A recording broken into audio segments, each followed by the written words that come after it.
बिस्मिल्लाहिर्रहमानिर्रहीम। अस्सलाम वालेकुम friends, welcome back to my channel. Hopefully you all are doing well. So आज इस वीडियो में गाइस मैं आपके साथ जिस टैबलेट का रिव्यू शेयर करने वाली हूँ वो हमारे पास है लेंजिट कैप्सूल।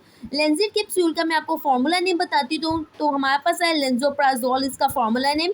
बेसिकली हम लेंजिट कैप्सूल को ऑल स्टमक इश्यूज़ कंडीशंस में यूज़ करते हैं। स्टमक इश्यूज़ हमारे पास कौन से हो सकते हैं, लाइक पेप्टिक अल्सर हो गया, इसके अलावा सीने में जलन, तेज़ाबियत रहना, गट कंडीशंस, ईच एंड एवरीथिंग। इस कंडीशंस में स्टमक इश्यूज़ की कंडीशन में हम लेंजिट कैप्सूल का यूज़ करते हैं।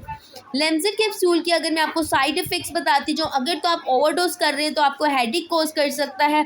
आपने कोई भी मेडिसिन इसी तरह अपने से नहीं यूज़ करनी है, बल्कि अपने डॉक्टर के प्रिस्क्रिप्शन के अकॉर्डिंग यूज़ करनी है, बिकॉज हमारे पास साइड इफ़ेक्ट्स बहुत ज़्यादा हार्मफुल कॉज कर सकते हैं।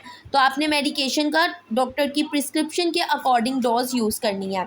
लेंजिट 30 mg मेरे पास कैप्सूल इस टाइम है। इस टोटल बोतल में बॉक्स में हमारे पास 14 कैप्सूल प्रेजेंट है। प्राइस की बात करें तो 320 रुपीज़ हमारे पास इसकी प्राइस है। आपने कोई भी मेडिसिन यूज़ करने से पहले उसकी एक्सपायरी डेट लास्ट मंथ देखनी है। इसकी एक्सपायरी डेट हमारे पास 2024 है।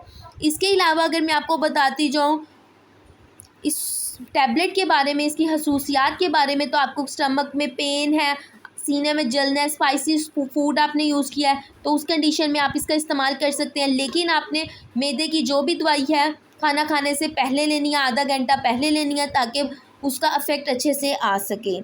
Hopefully guys you like this video. If you like also share with your friends. और अगर तो मेरे चैनल पे न्यू है तो मेरे चैनल को सब्सक्राइब कर लें, ताकि मेरे आने वाली तमाम इन्फॉर्मेटिव वीडियोस के नोटिफिकेशंस भी आपको मिलते रहें। मिलती हूँ नेक्स्ट वीडियो में, तब तक अपना बहुत ध्यान रखें। टेक केयर एंड अल्लाह हाफिज़।